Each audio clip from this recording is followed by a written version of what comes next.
haavad rebitakse lahti ja hakatakse taas kogu seda Eesti suusatamise juttu rääkima. Pidi olema Jüri Järv, aga Jüri Järvega oli väga mitteviljakad vestlused väga pikka aega ja lõpuks ta kaamerat ei tuldki. See on jätkuvalt samasugune. Keegi rääkima ei tule suures plaanis uuesti, keegi kaamerat ei taha tulla, siis me saame öelda, et tegelikult see pole kadunud mitte kuskil. Tammjärv ütles alguses, et tarvitas veretopingut. Algo Kärp pärast seda, kui oli politsei läbiotsimistega leitud tema verekotid. Ma olen 100% kindel, et kui meie podcast jõuab YouTube'is üleval 5 minutit, siis esimene kommentaar on, aga norrakad on astmaatikud. Leiti üks paberileht, kus oli kirjas, et kustutab meili postkastse. Haiglas inimesed, kes kuskil palatis istuvad tilgutit all, neile ma kardan siukseid kokteile segata. Meil üks tegelane ütleb filmis välja, et üks lekitajatest oli Toomas Savi. Politsei tuli uksest sisse ja tal oli voolik küljes. Mati omab ka selle ehitusfirma aktsiaid muide. Tere kõigile Betsafe spordipodcasti vaatajatele, kuulajatele. Täna siin suures stuudios ja natukene teises formaadis kui tavaliselt. Ja on ka põhjust, sest stuudios on meil 2 meest külas. Tervist, Mihkel Ulk ja Mattias Kalev. Tere. Teie nimed on kindlasti tuttavad, aga saavad lähinädalate jooksul veel palju rohkem tuttavamaks kõikidele, sest tegemist on dokumentaalfilmi Kindral loojatega, režissöör Mihkel ja toimetaja, stsenarist ka ja toimetaja siis Mattias Kalev. See film on nüüd kas juba linastunud või kohe linastumas, aga see film ilmselgelt tekitab päris palju taas seda kõneainet, haavad rebitakse lahti ja hakatakse taas kogu seda Eesti suusatamise juttu rääkima. Hakkame sealt minema, et miks te selle filmi tahtsite ikkagi nagu ära teha? Mihkel, miks sul seda vaja teha oli? Tegelik tõsi on selles, et mulle öeldi, et hakkab rääkima üks inimene, kes oli 2011 dopinguskandaaliga väga lähedalt seotud. 2011? Jah, Veerpalu kasvuhormooni dopinguskandaaliga. Ja kes see inimene pidi olema? Pidi olema Jüri Järv, aga Jüri Järvega oli väga mitteviljakad vestlused väga pikka aega ja lõpuks ta kaamerat ei tuldki. Ja ma võin juba etteruttavalt öelda, et tegelikult suusaringkonnast kedagi sinna kaamerate saada. Noh, see on peaaegu võimatu, et see ringkaitse on ikka täiesti uskumatu. Ja mis on nagu suusameeste argumendid on see, et milleks vaja jälle rääkida, miks vana asja meelde tuletada. See ei ole vana asi, see on täiesti lahti rääkimata teema. Ja kõik teised, kes selle valdkonnaga seotud on kohe. Tulen, räägin, kirglikult räägivad. Nende jaoks ei ole see vana teema, nende jaoks on see lõpetamata teema. Küsimärke ja nõus väga palju tegelikult. Ja ütleme siis see, et lõpetamata jääb ka selles filmis, sellepärast, et see film iseenesest on nagu selline kronoloogiline ülevaade kõigest sellest, mis toimus ja väga nii-öelda hästi kokku pandud kõik jutud ja kõik need valed ja kohati isegi nagu täitsa absurdini minev nagu ühiskonna reageering ja kõik see, et ta on nagu sellises 2-tunnises paketis tulevastele põlvedele hea vaadata, et sa ei pea nagu otsima erinevaid artikleid. Põhimõtteliselt saame nii öelda. Nii on jah, aga isegi kui see film minastud vaatad ära selle meil nagu ajakirjandusest tulevate inimestena on seal uurimist küll ja veel. Mattiasel on homme üks kohtumine ees, et ajakirjanike jaoks on seal tegelikult kaevata küll ja veel. Me tõmbasime joone alla, et sellisel kujul tuleb film välja, aga tegelikult suures plaanis ju ei ole vahet, et kas dopingu tarvitamine algas 1985, 2008 või hilissuvel 2016, nagu ütles pressikonverentsil Karel Tammjärv, ja kas dopingu tarvitajaid oli täpselt selline hulk, nagu me hetkel teame, või oli see ring oluliselt suurem. Tegelikult ju vahet ei ole. Et see Kindrali lugu, see tunne, see atmosfäär, see vale oli vaja ju filmi kujul ära jutustada ja täpselt õige tähelepanek järgmiste põlvede jaoks ja ka nende inimeste jaoks, kes neid sündmusi mäletavad, nendele meenutamiseks. Mattias, kui te minema hakkasite, kas te, nagu kuulda oli, et see idee tuli siis, kui et Jüri Järv hakkab äkki rääkima. Kus see info tuli, et hakkab rääkima, kes seda ütles, et hakkab rääkima ja miks ta ei hakanud rääkima siis? No minu roll selle filmiga on pigem olnud selline kronoloogiliselt kasvav, et algselt mul ei olnud seal plaanis midagi teha, aga kuna me Mihkliga saame hästi läbi, siis paratamatult hakkas laekuma selliseid küsimusi ja neid jäigi tulema ja siis me arutasime mingeid asju läbi ja siis varsti hakkasid tekkima juba mingisugused ajajooned ja nii edasi, et see, kus algselt Jüri Järv, ma ei tea, kas Mihkel oskab seda öelda, kes selle sulle üldse... No ma jätan selle oma teada. Aga Mattias on ju väga andekas ajakirjanik kõige Eesti Ekspressist.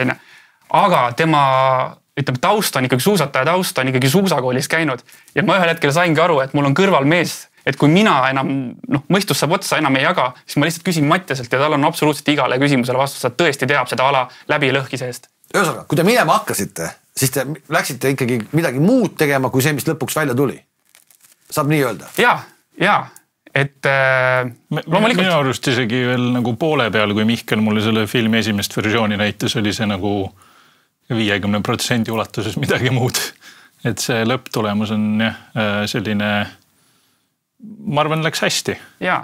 Üks suusataja on küll kaamera väliselt päris detailselt selle loo ära rääkinud, aga kaamera ette see suusataja ei olnud nõus tulema seda sama lugu rääkima. Et Matit taustatakse ikka päris ägedalt, et ta on suusaringkondades ikka väga respekteeritud tegelane.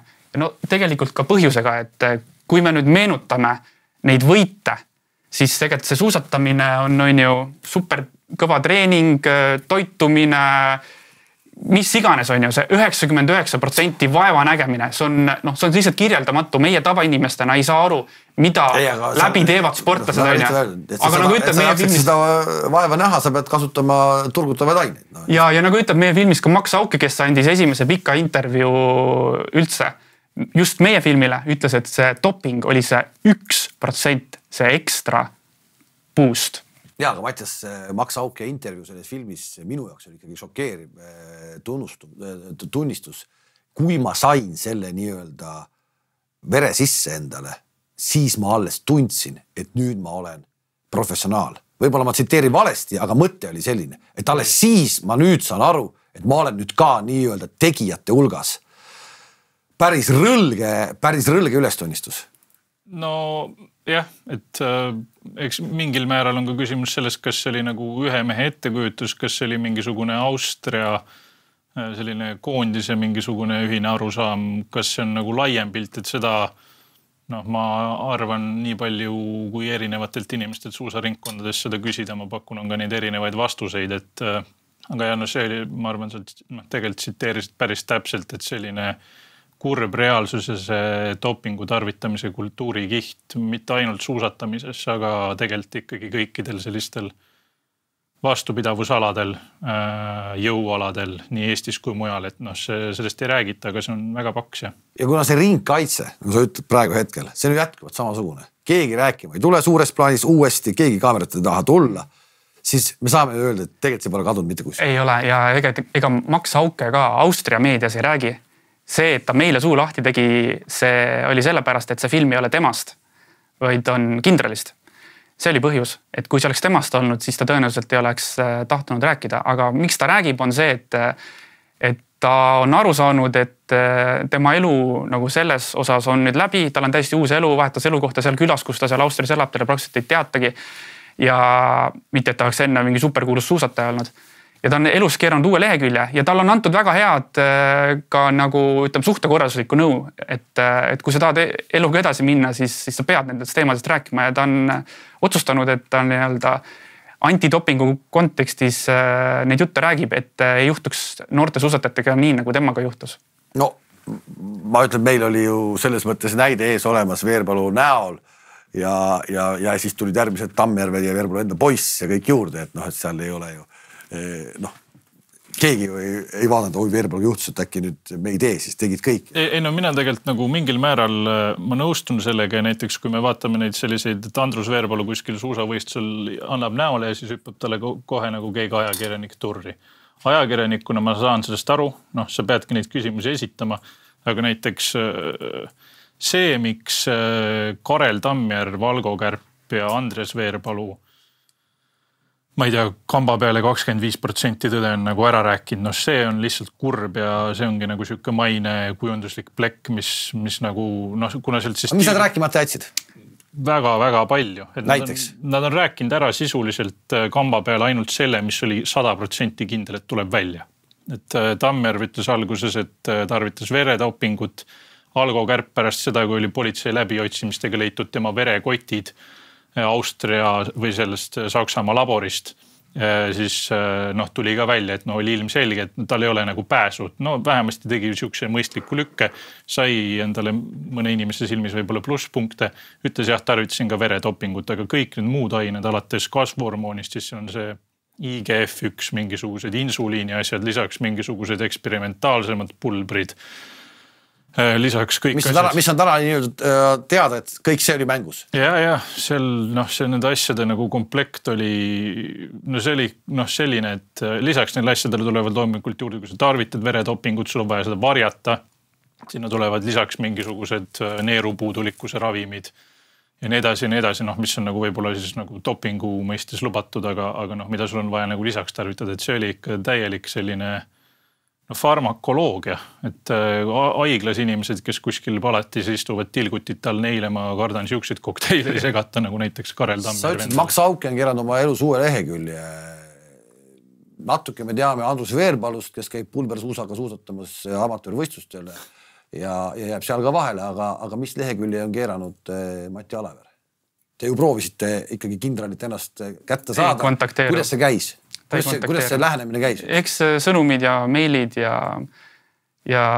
eks teda on proovitud igas formaadis kaasata, et tule räägi filmis, tule räägi ajaleheartiklis, tule kirjuta memuaarid, et kirjastaks su raamatu. Mati on otsustanud vaikida ja nii on. Mati on pensionär, et on Otepääl rattaga vastu sõitnud ja mingeid siukseid juhtumeid olen näinud, et ega ma täpselt ei tea. Aga mis mul tegelikult nagu enne see point oli tegelikult see, et kui nendest uutematest meestest need võiksid rääkida, siis mingil määral nagu kaine mõistusega mõeldes, kui ma panen ennast näiteks Andrus Veerpalu perspektiivi, tal on mingisugused olümpiamedalid, tal on, ma ei tea, 5 last või 4 last või 6 last, 5 äkki ongi. Olümpiavõitja toetused, mees tuleb, räägib ära, et kurat, et kõik need on võidetud sobinguga, sellel on juba nagu rahaliselt siuke nagu põnts, et kui ma mõtlen selle peale, kas ma tahaks näiteks tema perspektiivist kaotada ja ma ei tea, südame puhtaks rääkida sellest, kuidas ma siin Ida-Euroopa riigis 90-ndatel 2000-ndate alguses räigelt dopingut panin, siis ma nagu vaataks neid nulle, mis mul aastatega sigineb pangakonto peale ja nagu mõtleks, et las see südametunnistus võib-olla olla, et ma nagu inimlikult tegelikult mõistan teda. Ja, eks ja ongi see, et kas meie ühiskond tervikuna, kui me meenutame seda esimest pauku, siis 2011, et see oli ju tragikoomiline. Sina läksid oma sõpradega tülli kindlasti. No mitte tülli, aga ütleme ausalt, meil oli omavahel väga paljudes seltskondades, ma arvan, me ei olnud ainuke see on siiamaani. Mul oli selle aasta jaanipeol ja milleni me jõuame, rääkides ühe külamehega, kes on Otepää kandist pärit, milleni me jõuame, on see, et on dopingut ja esimene asi, mis on kohe, aga norrakad tegid ju ka, et see narratiiv, et me räägime kogu aeg norrakatest, et meil oli konkurents norrakatega ja iga selle vandenu taga on norrakat, see on Eestis nagu nii tugev. Ma olen 100% kindel, et kui meie podcast jõuab YouTube'is üleval 5 minutit, siis esimene kommentaar on, aga norrakad on astmaatikud, miks keegi seda ei kontrolli. Aga meil on kõrval spetsialist. Te käisite Norras ka ju? Jah. Ei asja sisu, see astma teema on lihtsalt, see on nagu, see on tegelikult debiilne jutt, et see ei ole midagi muud, et see spordiastma võib-olla on seda Norras rohkem kui mujal. Sisetunne ütleb, et üldse on seda Põhjamaades rohkem kui mujal. Aga klimaatilised... Aga praktikas see on nagu selline küsimus, et kui sa suusatad väga palju, hingad väga-väga kiiresti, väga-väga palju külma õhku oma keskmise inimesega võrreldes väga-väga võimsatesse kopsudesse, siis see on lihtsalt mingisugune asi, mis sul nagu elu jooksul tekib. Mul ema on suusatanud, vend on praegu meestekoondises. Vend eelmine aasta tundis kevadel MM-il, et on mingisugused hingamis nagu probleemid tekkinud. Mõtles see suvi, kas nagu hakata tegelema selle astma teemaga, ei hakanud lõpuks. Emal on astmapaberid. Eestlaste puhul olen näinud, kuidas Mati Alaver on esitanud taotlusi FIS, Andrus Veerpalu, Jaak Mae kohta, et taodelda mingeid erilubasid astmapaberitel, et see astma, see on lihtsalt nagu täielik pulss. Aga see, mis nagu levima hakkas, see norrakate astma, kas see oli siis nii-öelda kindrali manipuleerimine Eesti meediaga ja siis ka nii-öelda juba avalikkusega. Võib-olla ei paneks nagu nüüd selle väite taha kindrali nime, aga ütleme suusaringkondade, et ütleme need sõnumid, mida meile edastati, kui see proov ka ju tuli, et kuidas ja mismoodi võeti, küll oli seal Alpimaja, küll oli saunastult, küll oli kõva trenn. Ma leidsin tolle aja ajalehtesid, vaatasin, millest kirjutati ja see on totaalne segadus, mis ühiskonnas tollel hetkel oli ja nende eesmärk, ma mõtlen siis selle suusaringkonna eesmärk, nende dopingupatuste eesmärk on olnud kogu aeg desinfo, hämamine, hästi palju erinevat infosid ja kõige lõpuks veel lausvaletamine. Et nende eesmärk ongi tekitada ühiskonnas segadust ja desinfot ajada, nagu täpselt see astma teema on. Et puhutada suureks mingi teema, mis on tegelikult põhimõtteliselt nagu spordiringkonnas meditsiiniline täiesti tavapärane mure. Ja tuua seda kui suurt norrakate pattu. Ja see ringeb siiamaani. Ja kui me Norras käisime, siis kui meil filmis kõik räägid, et see oli, sellel ajastul oli Eesti ja Norra konkurents ja norrakad kõik organiseerisid kõike seda. Kõik see dopingu tagaajamine, et veerpolud kinni võtta, kõik norrakad, kõik räägivad ainult norrakatest. Jõuame Norra, nad vaatavad meil suurte silmadega. See oli super, et te võitsite. Suusatamine oleks juba ammu surnud, kui meie ainult kogu aeg võidaksime. Seda ala ei oleks. Seda vaadatakse paaris riigis ainult. Ja kui meie ainult võidame, meil on ju järjekord koondise ukse taga nii pikk, et kui meie ainult võidame, siis seda ala ei ole. See oli suurepärane, et te vahepeal võitsite, et teil olid omad superstaarid ka. Küsimus ei ole ainult selles, mis nad kõik ütlesid. Kuidas see kõik oli võimalik? Kuidas see kõik oli võimalik? Samas kõik küsivad, kuidas see kõik on võimalik, et norrakatel on hetkel seis nii hea, et võiks panna võiks 4 koondist välja ja nad ikka võidaksid kõiki teisi. Täna on see olukord juba ongi ju selline, et ega nad üksi võistlevad. No 40% ühiskonnast on suusatajad põhimõtteliselt. Teevad seda trenni.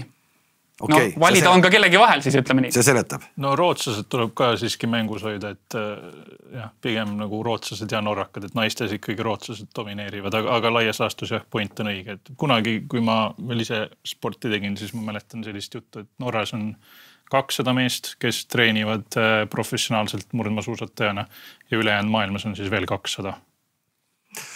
Tuleme siis ikkagi tagasi selle kindrali ja tema taustatiimi juurde.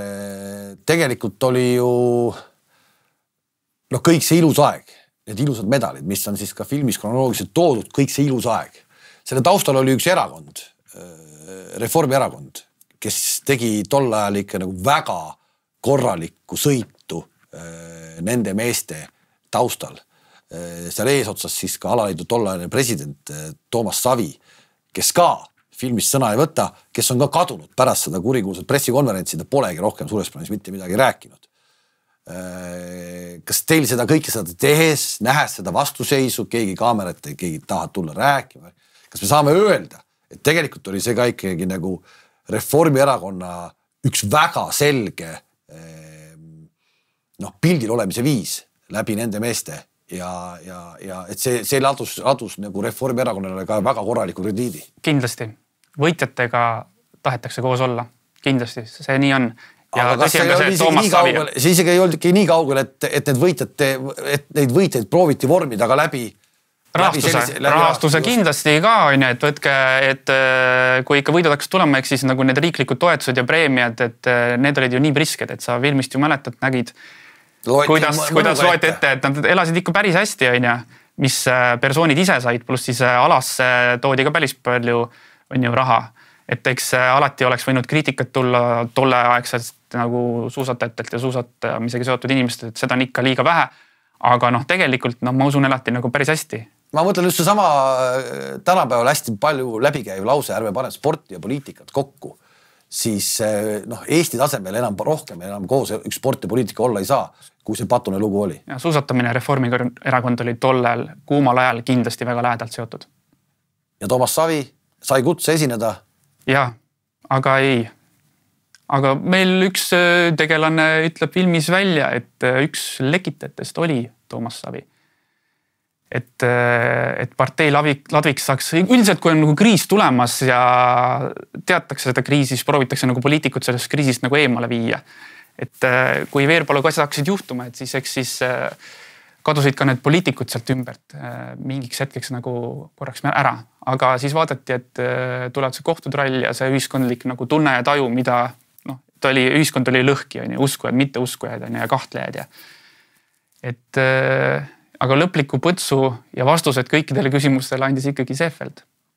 No ütleme, tegelikult Seefeld oli juba, ma ei tea, minu jaoks konkreetselt Seefeld iseenesest oli juba täitsa nagu tragikoomiline. Komöödia. See oli komöödia juba, tegelikult oli ju kõik selge juba ammu ennem seda. Mattias ütleb, et ei olnud, oli ju. Et Seefeldis veel see juhtus, see oli juba selline, et kurat, ega ometi, aga see, mis sealt kõik veel välja koorus, oli juba täitsa huumor. No ma ütlen ausalt, et mina isiklikult olin üllatunud Seefeldi peale mõeldes, et seda, et näiteks Andreas seal võiks mingi verevahetuse ja selliste asjadega tegeleda, et ma nagu...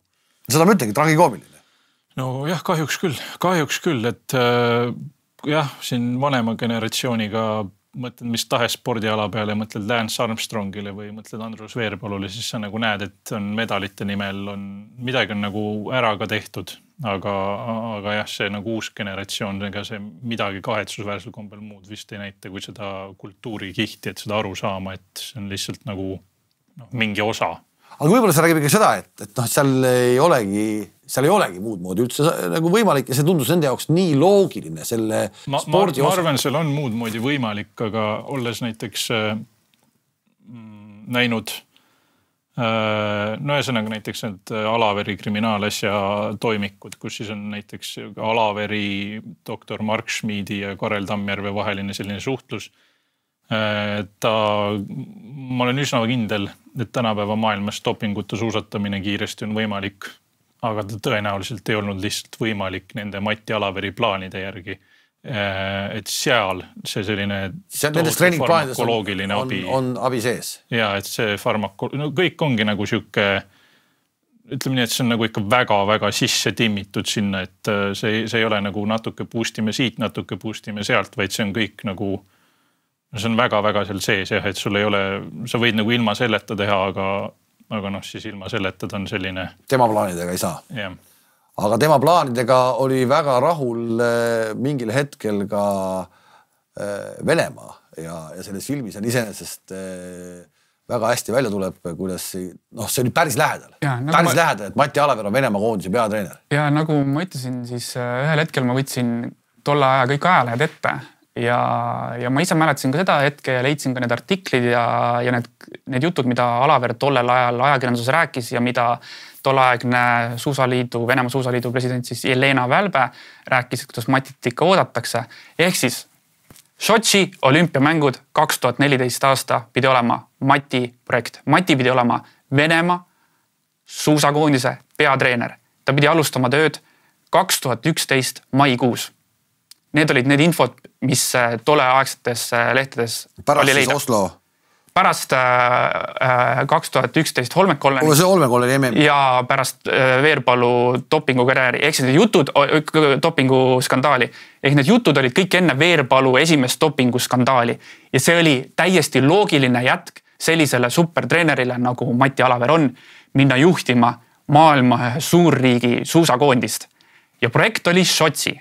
Ja kui me nüüd kerime nüüd ajas natuke edasi, siis ütleme nii, et võib-olla oleks juhtunud nii, et mitte Delfi poleks teinud Mati Alaverist filmi, vaid oleks teinud hoopis Netflix Mati Alaverist filmi, kui see oleks juhtunud ja realiseerunud, et Mati oleks olnud Sotši Venemaa olümpiakoondise peatreener, sest et kui me nüüd lähme ajas veel kord edasi, 2 aastat, ehk siis 2016, kui tuli välja Rodtšenkovi tunnistused, mismoodi FSB aitas dopinguproove seal vahetada. No siis on ka tõestus see, et meie naaberriigis põhimõtteliselt nagu antidopingut ei eksisteerinudki üldse. Ja tegelikult need jutud, et Mati käest ju küsis ka Eesti ajakirjandus, et sa lähed ju dopingupessa. Tollel ajal oli ka juba Venemaa dopingupesa. Ja tema intervjuudes oli pealkirjad olid see, Venemaa suusakoondis vajab 180 kraadi pööret. No ja ütleme, et Venemaa suusakoondis sai ju Sotšis suurepärast hakkama. Ja, suur medalisaak. Medalit tuli palju, aga et kuidas see kõik tuli, said ilma kindralitega hakkama. Et said hakkama. Tagant järgi kõik me teame, kuidas see kõik käis. Kindraleid oli teisi. Kindraleid oli ka teisi. Olid nagu lausa mundritega mehed. Teistsugused kindralid. FSB mundritega. Jah, et see oli iseenesest päris huvitav. Eestis ka ju Vilepuhi ja Bernatski käib filmist läbi, aga kõik see, mis ta nii-öelda varem on juba rääkinud. Kristjan Port küll näitab filmis väga ilusat hulka viale. Jah, et päris paras sport sööda. Jah. No need ei läinud ainult suusatajatele, need ained on, aga jah, et Bernatskil olid omad põhjused, miks ta välja tuli ja tegelikult see lõpuks ju see, et suusatajateni jõuti, see oli nagu eraldi teema. Tegelikult alguses oli üldse juttu ainult kergejõustiklastest.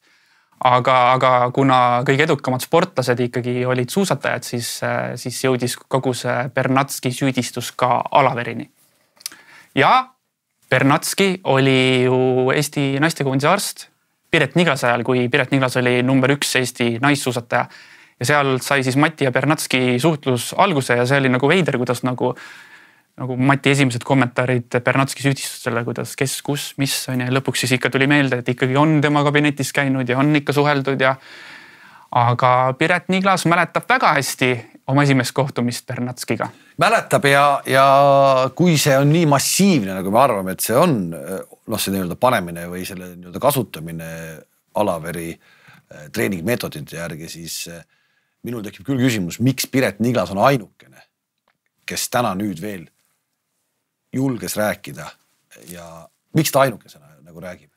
Ma arvan, väga paljudel inimestel ongi tegelikult see, et mis Mihkel rääkis, et need, kes me räägime mingi 90-ndatest, milleks torkida, sealt sa tõmbad ainult endale mingit sitta krae vahele, oli mis oli. Need, miks need uuema aja tüübid ei võinud ausalt ära rääkida, see oli lihtsalt nagu täielik debiilsus. Lihtsalt väga, kui keegi neile sellist nõu andis, siis kohutav nõu. Pigem oleme ausad, Tammjärve jutt on võib-olla kõige rohkem üldse tema rääkinud. Absoluutselt. See on ka inimestele nagu meelde jäänud positiivse tunnistusena, aga tegelikult mees lihtsalt rääkis nagu selle kübekese, mis ta nagu põhimõtteliselt kuradi telekaameratega tabati. Ma toon ühe näite, et mul on radari materjal, sain must materjal ja vaatasin läbi mitte saatesse jõudnud materjali, vaid musta materjali. Tollel hetkel on toimetaja teinud otsuse, et seda küsimust sisse ei pane, aga nüüd aastad hiljem on see küsimus oluline. Talt küsitakse otse, kas jutt käib ainult verest või pakuti ka midagi muud. Ei, see veri, see doping on piisavalt efektiivne. No, Mattias luges hetk tagasi ette kogu selle medikamentide nimekirja, mis tegelikult sinna sisse läks. Ehk siis tegelikult ei ole mingit vahet, et kas seal kaamera ees oletab Anu Sääritsala Mati Alaver oma seotusest või Kaler Tammjärv, et kes oli see ring, kes seda tegi ja mis aineid tehti. Et tegelikult kõik valetavad. Ja natukene siiamaani. Siis Piret Niglast ikkagi tasub nagu uskuda. Teda on ju ka tituleeritud siin ikkagi jutud lahti lastud, et mis ta nüüd räägib. Ma arvan, Piret Niglast tasub kindlasti uskuda ja kahetsusväärsel kombel Eesti spordi jaoks ma kahtlustan ka, et Vitali Bernatskit tasub uskuda, et need sportlased, kelle tema seal nimetas alates suusameestest lõpetades, ma ei tea, Andrus Värniku ja Aleksander Tammertiga ja Harri Lembergi õpilastega, et ju seal ikkagi on natukene nagu tuleleeki ka. Me peame aru saama sellest kultuurikihist, sellest dopingumaailmas, kus me tuleme, et Mati Alaver ju ka oli väga edukas treener, aga teda ei kaalutud, ma ei tea, Norra või Rootsi koondise ette otsa. Me ikkagi tuleme siit idablokist. Meil on see mingisugune nagu, see on miski, mis on nagu see meie taak. Me teame, kuidas Venemaal käivad asjad, me tõenäoliselt aimame, kuidas käivad, ma ei tea, Armeenias, Ukrainas, kus iganes. Et see on see, kust me tuleme ja oleks väga naiivne kuidagi öelda, et suusatajad on ainsad, ma ei tea, kestvuse jõualad. Norrakatest rääkisid ka tegelikult ju filmis ajakirjanikud, nende konkurendid ise mitte, iseenesest see norrakate välja öeldud kohe algusesse lause, mis nüüd tänaseks me kõik teame seda ju, et head suusatajad, aga millegipärast ainult nagu tiitlivõistlustel, mitte läbi hooaja. Et see on ju ka väga selgelt, kõik seletab seda, et miks ikkagi täpselt siis asjad läksid paremaks ja medalid tulid just tiitlivõistlustelt. Aga miks ei ole neid konkurente? Ütleme siin, ma ei tea, Jevned ja Estilid. Kõik said kutsed, kõigiga suhtlesime ja erinevalt Eesti suusameestest Norra mehed vastavad ilusti, võtavad kõned vastu, kirjutavad vastu, aga nad ei taha ennast panna dopingu konteksti ja nad ei taha sellest veerupalust rääkida. Ja muidugi eraldi teema on Frode Estil.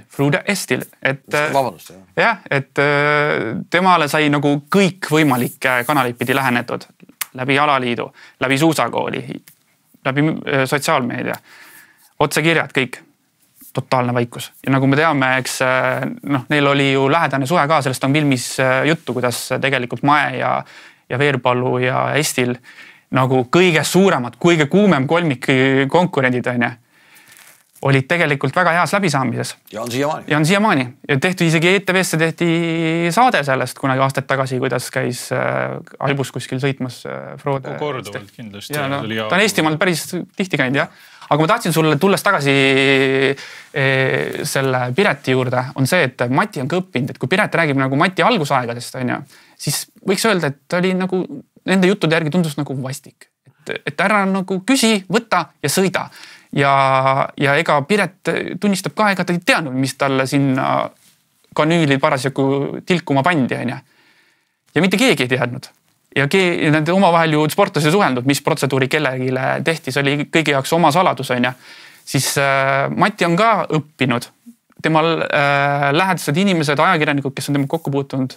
Marko Kaljuveer väga hästi kirjeldab filmis meil, kuidas ta nagu on väga hea inimese tundja ja mõjutaja, mis on ka muidugi üks põhjus, miks inimesed tema lähiringkonnast on ju kuss. Aga mulle tundub, et nagu tänapäeval on juba see, et ei tehta nii, et sportlane ise ei tea, vaid see ongi selline konsensuslik ühine kuritegu. Ei, sport on edasi arenenud, sellest ega suusatamises Erki Nool võib rääkida mingisugune imejuttu enda nagu sükest maailmapildist, aga sellised kestvusalad seal ikkagi, kui su pea ei tööta, sa võib-olla kuskil Venemaal jõuad tippu, aga reaalsuses sa pead ise aru saama oma treeningplaanidest, sa pead ise aru saama, mis sul toimib, sa pead ise nagu olema ikkagi nagu spordialaselt tark. Et selleta, sa ei saa niimoodi, et võib olla kuskil Venemaal, jah, keegi kuskil Siberist tuleb mingi imeloom. Aga kui üldiselt siin niimoodi arenenud maailmas keegi tahab midagi tarvitada, siis ta ikkagi peab oskama seda sobitama oma plaanidesse. Ja teine asi on ka see, et dopingut tarvitatakse ikkagi mingis koguses. Karel Tammjärv, Algo Kärp, Andres Veerpalu pole elus olnud ühtegi positiivset dopinguproovi. Et kõik see toimub etteantud piirmäärades õigetel aegadel. Auke kirjeldab seda kõike. Auke räägib ära, et tehke nii ja te ei jää vahele. Ja ütleb, et vahelejäämisprotsent oli ju 0. Tema lihtsalt sellepärast vahele, et politsei tuli uksest sisse ja tal oli voolik küljes. Ja see on ka filmis meil ilusti lahti räägitud see, et hästi suur viga oli see, et nad võtsid selle Saksa arsti, seal kehtivad Saksa seadused ja Austria seadused, ehk on see paragrahv, spordipettuse paragrahv. Ehk siis kui Eestis on nii, et antidoping ei saagi tulla sulle selle vereülekanda, lüüa ust maha ja tulla tuppa ja vaadata, mis sa seal teed, kui selline dopingu kahtlus on. Siis Saksamaal on spordipettuse paragrahv. Kui antidopingul see kahtlus on, siis mitte antidoping ei tegele sellega. Võetakse politsei ja politsei tulebki ja võtabki sul ukse maha ja tõestab ära, et näed, siin on praegu seaduse rikkumisega tegeletakse.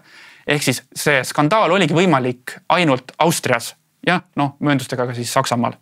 Eestis see asi poleks võimalik. Selles mõttes nagu läks viljakale pinnasele see et sealt oli võimalik siis lõpuks ikkagi midagi nagu üles kerida. See lugu oleks palju vaesem tegelikult, kui see ringkaitset mõelda, keegi ei räägi mitte midagi, aga oleks märkmik, Mati Alaveri märkmik ja Mattias, sa oled seda ikkagi, sa oled näinud seda, sa said selle kätte, et ega seda ju ka vist väga lihtne seda materjali kätte saada ei olnud või? Sellest oskavad mu vanemad Eesti Ekspressi kolleegid Tarmo Vahter temaga eesotsas ja meil ka advokaadid isegi märksa põhjalikumalt rääkida, aga ja see materjalide kättesaamiseks oli tegelikult 2 kohtuasja ja siis sellist, kus siis Ekspress Meedia kaebas ja äkki ühel puhul ka ERR kaebas Harju maakohtu halduskohtusse. Kuidas see ikkagi on niimoodi? Ja ma rõhutan ka seda, et tänase päevani, et sealt ikkagi anti kätte 5 köitest 3, mis olid tugevalt kinni katetud. Et seal on, nagu ma saan aru, terviseandmed. See on igal juhul peabki kinni katma, kellelgi ei saa nagu midagi kobiseda olla, et seal on nagu mingid nagu suvalised näited, mida sa nagu näed. Sa näed, et ma ei tea, Raido Ränkel, meie hilisem suur laskesuusataja, toonane murdmaasuusataja Tiim Haanjamees käis mingeid ravimeid, sai perearstilt, mingeid sai Tarvo Kiudmalt. Siuke nagu, mis ravimid need on, võib-olla polegi meie asi, ei tea. Järelikult polnud dopinguained, muidu oleks tõenäoliselt nagu näha olnud, ju siis olid lihtsalt midagi huvitavat. Sellised asju nagu meeletus koguses. Selles suhtes, miks see nii on?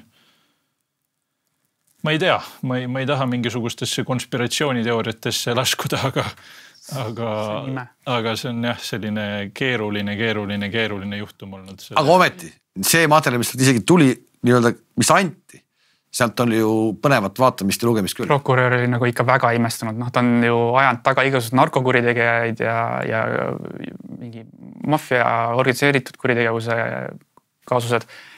Et nad olid ikka väga üllatunud, et kuidas on võimalik, et need kõik asjad on hävitamata ja alles. Ja pluss see, et tegelikult see suhtlus oli suhteliselt nagu hooletu. Et ma ei tea, kas siis kardetud vahele jääda või isegi oma meili pealt saateti kohati ja olid küll varjumeilid ka tehtud. Ja siis krüpteerimata suhtlust ei olnud isegi seadistatud seda, et mingid sõnumid kustuksid mingid teatud aja tagant. Et nagu avatud raamatut luges prokurör seda ja väga lihtne oli nii nagu see süü ära tõestada. Et nad olid ise väga lohakad.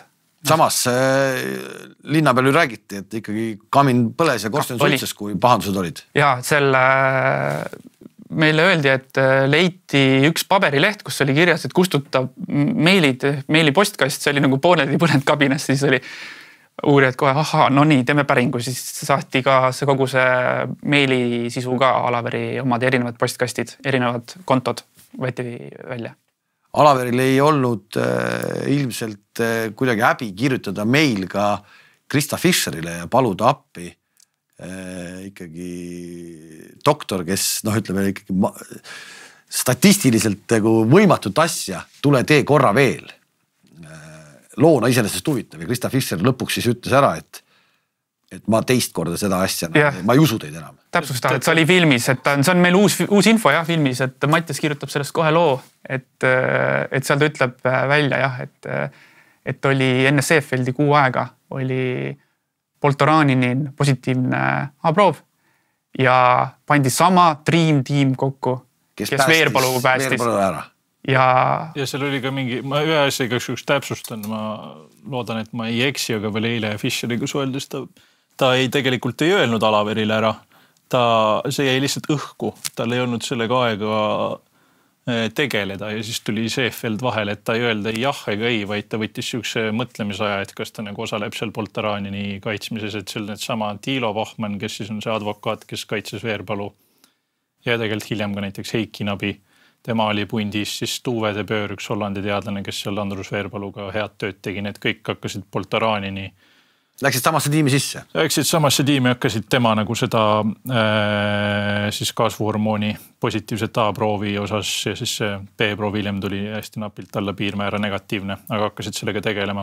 Et jah, samad inimesed, sama strateegia tegelikult seal pandi ka leiti mingisugune, kus selle proovi puudujääk on juba, et või ütleme, et seda võib-olla teaduslikus mõttes ei põhjendatud ära, aga seal oli mingisugune arusaam, kust võiks pihta hakata, et see Poltoranini proov siis õigeks rääkida. Aga tuleb igaks juhuks rõhutada, et kui me räägime siin advokaatide või teadlaste töödest, siis need on inimesed, kes mina ei oska öelda, kas nad tegutsesid heas usus, et tegemist on ausate sportlastega või mitte, aga sellest nad tegid oma tööd selgelt, olles ka neid mingeid kirjavahetusi ja kõike nähes selgelt väga professionaalselt, et nad lihtsalt võtsid neid vada teiste pulkadeks ja otsisidki sealt siukseid süsteemseid puudujääke. Nemad tegid oma tööd. Nemad tegid oma tööd, jah. Ja võib-olla isegi puhastasid seda süsteemi siis sellega. Kindlasti parandasid seda süsteemi, et seal oli ka arutluskäik, et võib-olla kui need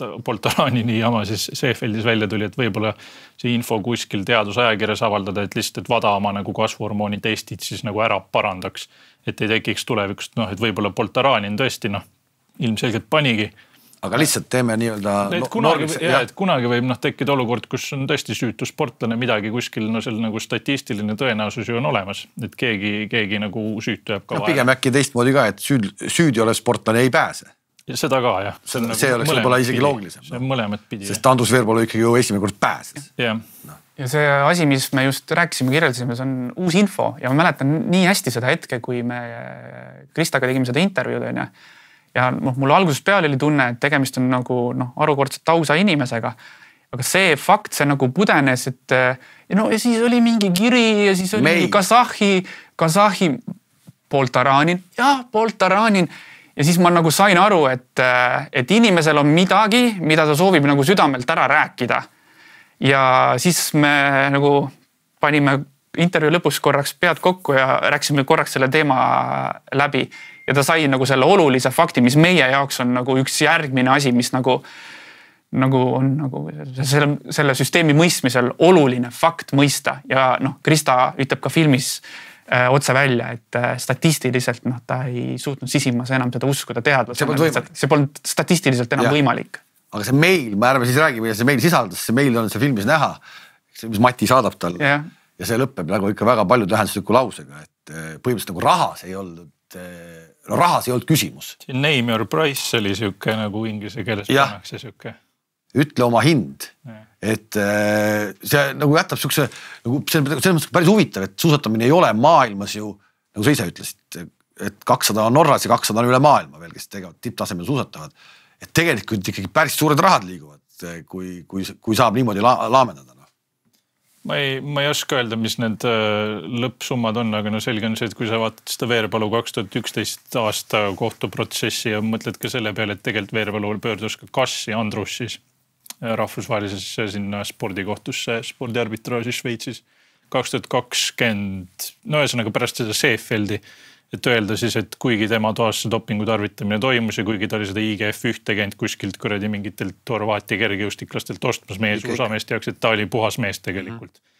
No need on kallid, nagu kui sa lähed Šveitsi kohtusse midagi vaidlema, ilmselgelt sul nagu selline, sa ei lähe seda oma viimaste kopikate eest tegema, et see nagu on kardetavasti iseenesest mõistetav, et mingi raha ja rahaline tugi seal pidi korralik olema, jah. See on huvitav ka see sama raha poole pealt, et me kõik teame, kes väga palju rahastas pärast Tiim Haanja loodi ja kõik see, et sponsorid nagu ka ei taha.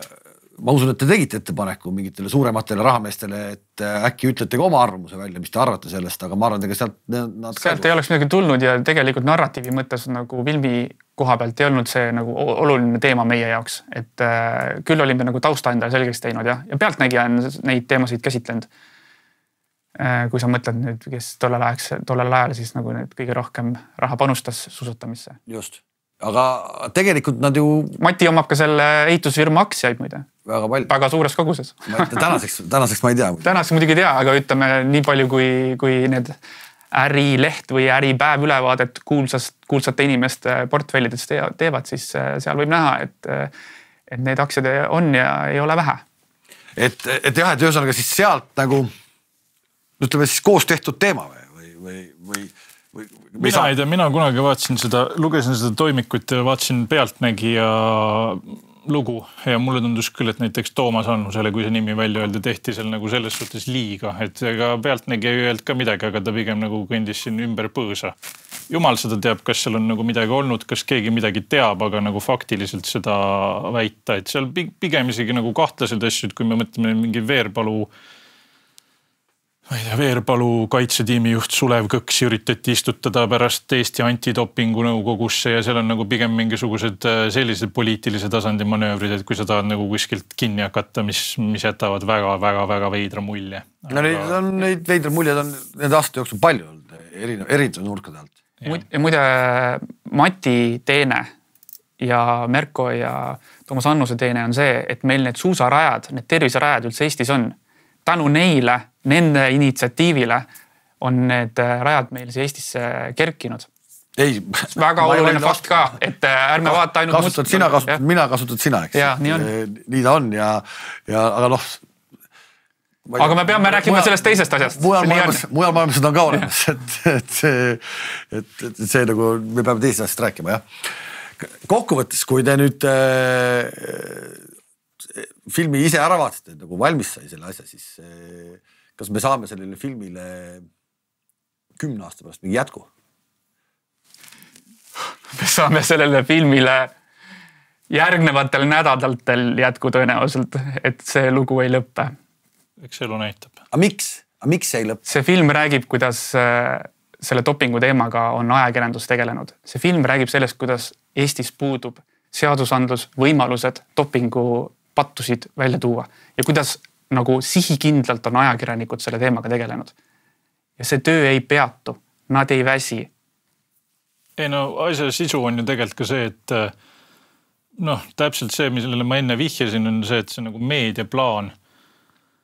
No kui hakata nagu kaugemalt veidi ringiga tulema, siis ega tegelikult Eesti suusatamine on mingil määral Eestis nagu populaarne ala, aga samas nagu piisavalt pseudoala, et näiteks kui Alaver või kes iganes tahtis mingisuguseid astmejutte rääkida, et neid oli võimalik rääkida, sest Eesti ajakirjanduses ei tööta tänase päevani, ei töötanud ka toona väga palju inimesi, kes suusatamist tunnevad. No, keskmine on, ma ei tea, kajastab naiste kaugusõpet, kajastab suusatamist väga midagi aru ei saa.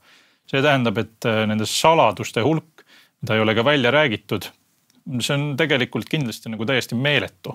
See on väga suur. Kindlasti, jah. Kindlasti. Aga miks need nüüd nagu välja peaks hakkama tulema? Aga asjad käivad mingisuguste hooga tulevad asjad välja, et tuleb mingisugune aasta-paar läheb jälle mööda ja võib-olla läheb 5 aastat mööda ja näed mingi hetk Piret Niglas otsustas, et kurat 20 aastat tagasi toimus, aga ma tahan rääkida.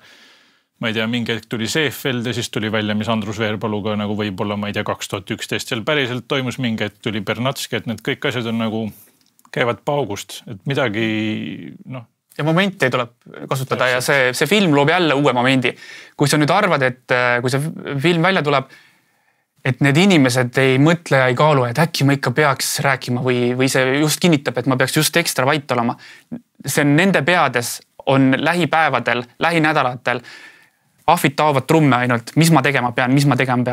Sellepärast, et mäletad filmis on see, et kui Erik Moora räägib, et kui Seefeld plahvatas, siis kogu Ekspressi toimetus mobiliseeriti ja hakati kõnesid tegema Alaveri trennitavatele tema karjääri algusaegades. Ja kui neid kõnesid poleks tehtud ja need ajakirjanikud poleks teinud, poleks jõutud Piret Niglaseni, kes võttis kõne vastu, ma ootasin teie kõnet. Sest tollel hetkel, kui ta oli neid uudiseid lugenud, ta sai aru, et nüüd aitab, nüüd ma tahan selle loo ära rääkida, mida ta oli nagu aastakümneid varjanud. Ja, et sama, meie jutu algus, et kus see filmi mõte tuli, nimi Jüri Järv on ju. Ta käis ise meie toimetusest tol hetkel, ta käis kõik toimetused need päevad läbi, kui see esimene skandaal oli. Ja ma tahaks lihtsalt aru saada, kuidas on võimalik, et mees pani ennast niimoodi likku. Aga kurat neid mehi, kes sul ennast niimoodi likku see tegelikult ta pani ennast niimoodi likku. Ta on ikka suures süsteemis. Ma ei tahaks uskuda, et ma tahaks arvata, et on selle süsteemi isegi ohver või ettur. Et ma ei saa aru tõesti, et kuidas saab nagu strateegiaga nagu nii mööda panna. Aga kõik need tüübid ju ega pärast, ma ei tea, Seefeldis nii palju, või ükskõik millal. See lihtsalt ongi valetanud.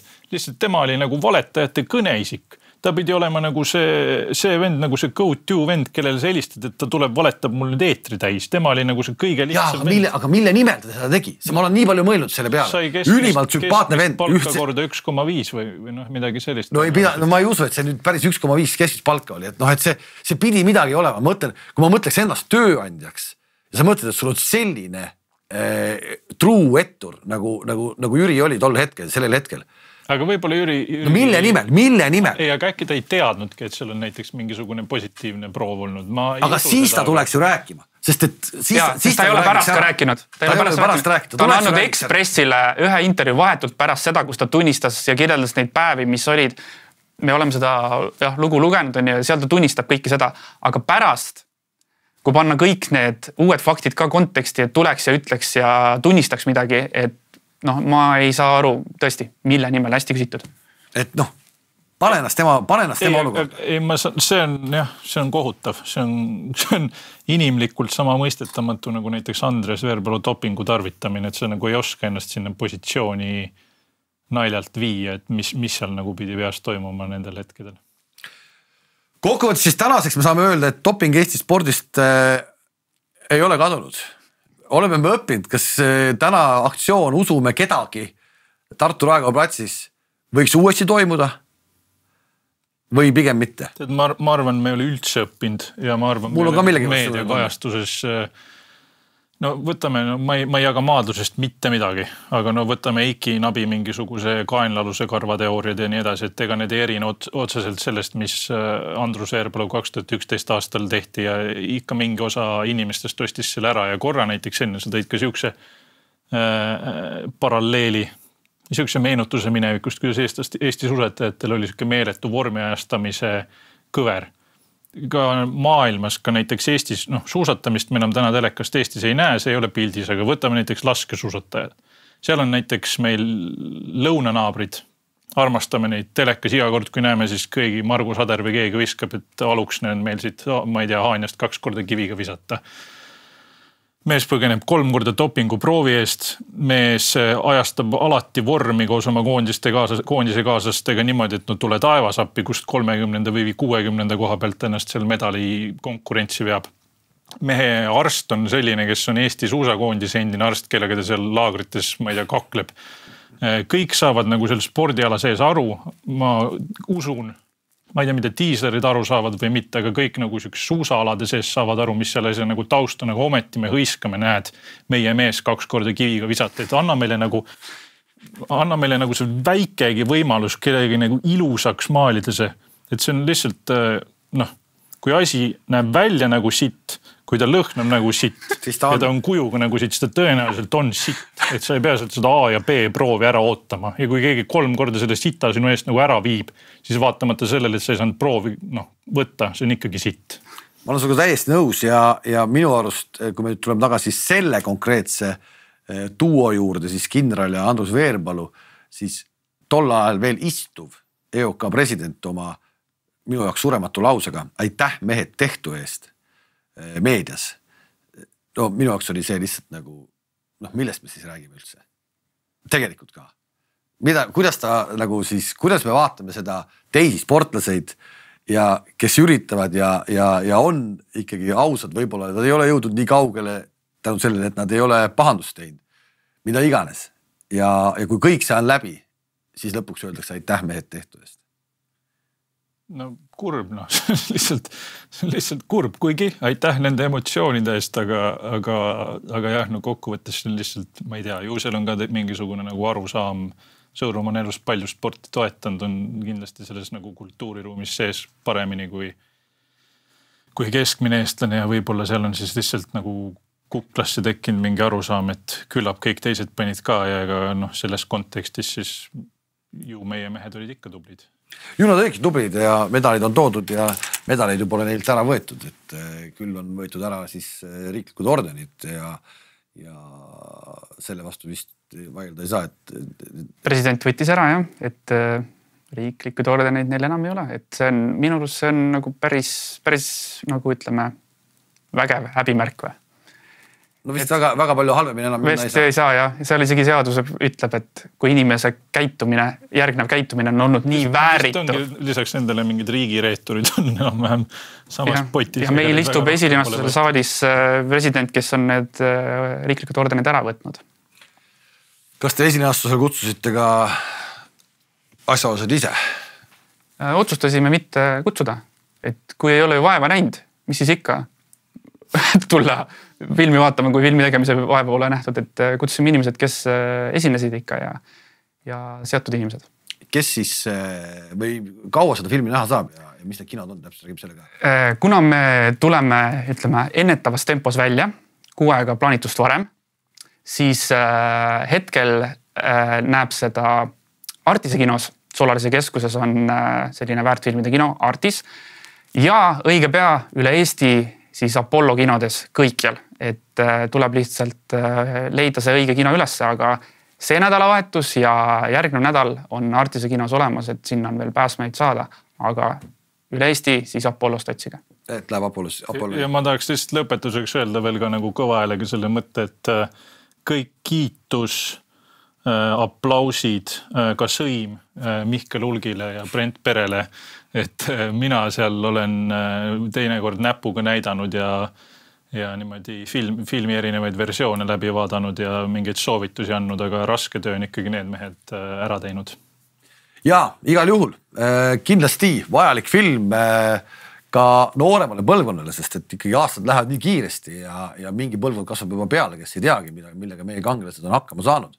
Et ta nüüd on nagu täiesti paketina olemas, selline natuke vähem kui 2-tunnine vaatamine, igav kindlasti ei hakka ja need valede otsa tulevad kõik väga selgelt välja.